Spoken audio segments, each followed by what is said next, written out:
Namaskar. Welcome to Dr. Rao's Temple of Learning.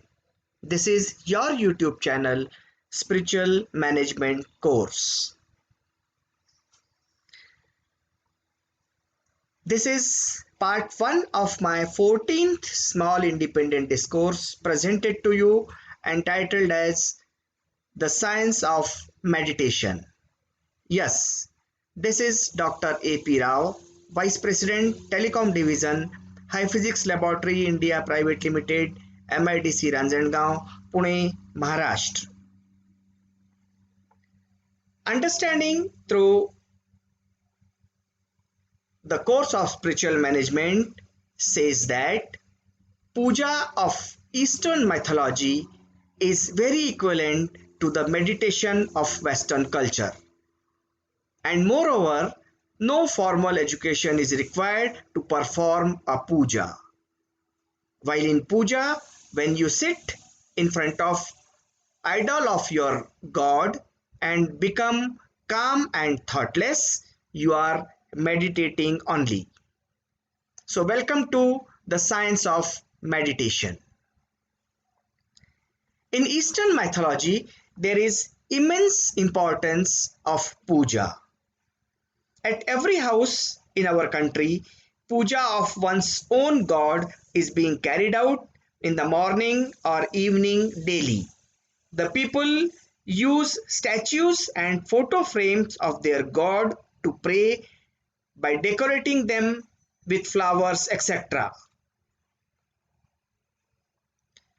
The new generation does not have any faith in the same in general. According to their opinion, it is useless and wastage of time. Instead, they would like to enjoy outside the house for the time they are asked to perform puja. This is since they are not scientifically explained the true meaning of the term. Actually, there was a time when puja was a part of religion only. A particular community of people used to do so in temples and at homes. The public in general was not permitted to perform puja and archana by saying that it is not the right of all except a few.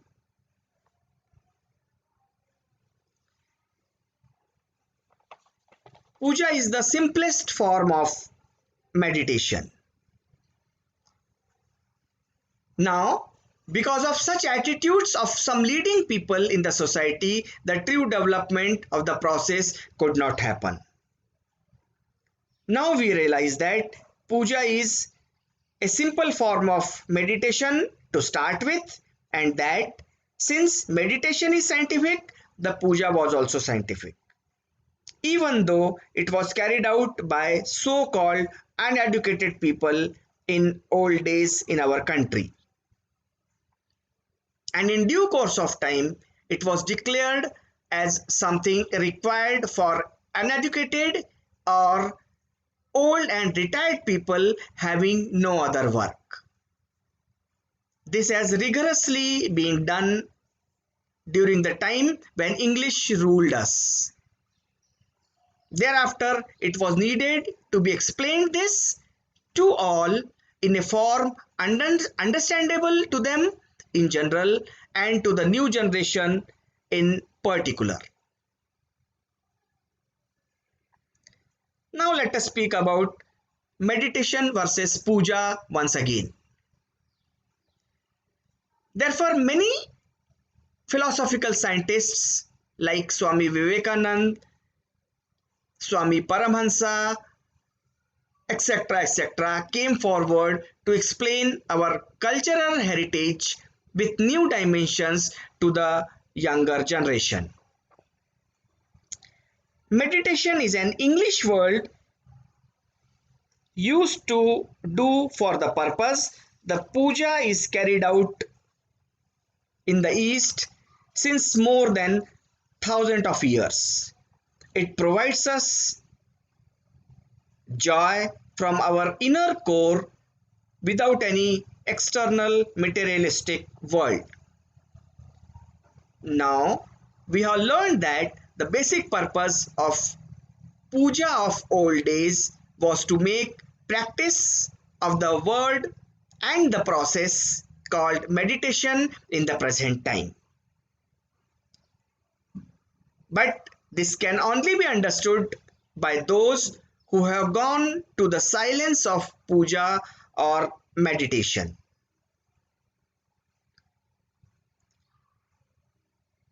What happens when you meditate? If we observe the development of human culture as per the Darwin's principle, we find that the humans have not achieved the ability to meditate suddenly. We have passed through the oldest known rock age to this developed stage in thousands and thousands of years, where now we may be able to meditate ourselves. You feel a stillness in your wandering mind and calmness in your breathing. Every breath evaporates your stress into thin air. You forget about the chaos of the life. What happens in meditation? The same happens when you perform puja of your own God to whom you believe. In a study led by Joshua Grant, a neurologist from Max Planck Institute, Germany, reveals how pain sensitivity of the brain reduces by 57% through meditation, that was observed in 97% of the participant people.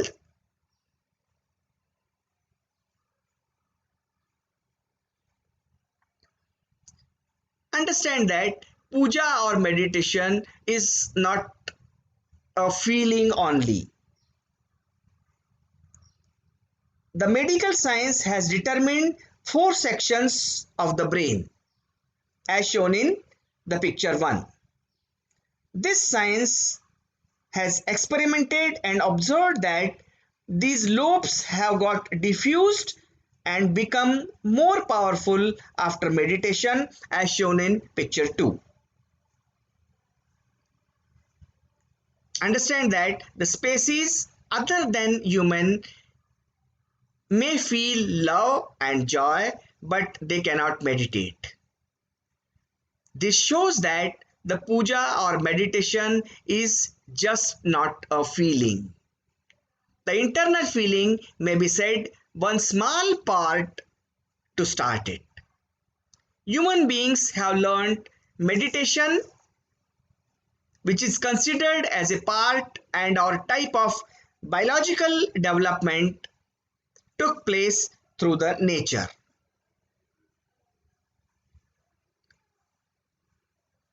In recent time, the case is a bit different.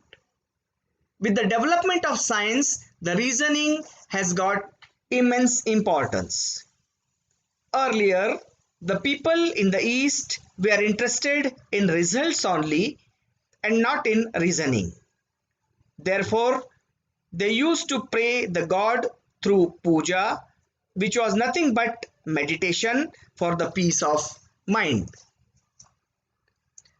The East was stuck because this reasoning was given secondary status in their culture. But when the Western researchers have studied the phenomena of puja scientifically, they found in a paper published in Journal of Personality and Social Psychology that through meditation people can become more compassionate and confident and acquire higher emotional intelligence.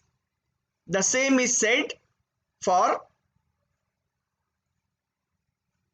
the puja of Eastern people.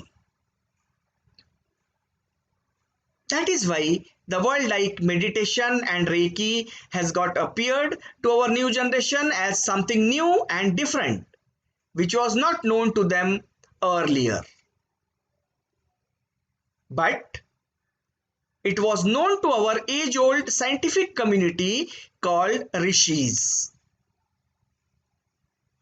And therefore, for the sake of better understanding the history and scientific explanations of our age-old heritage seems to be an important literature for the new generation.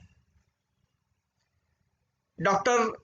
Lazarus jointly conducted research by University of Wyoming and University of Oregon shows how the rewards of meditation are not limited to just psychological well-being.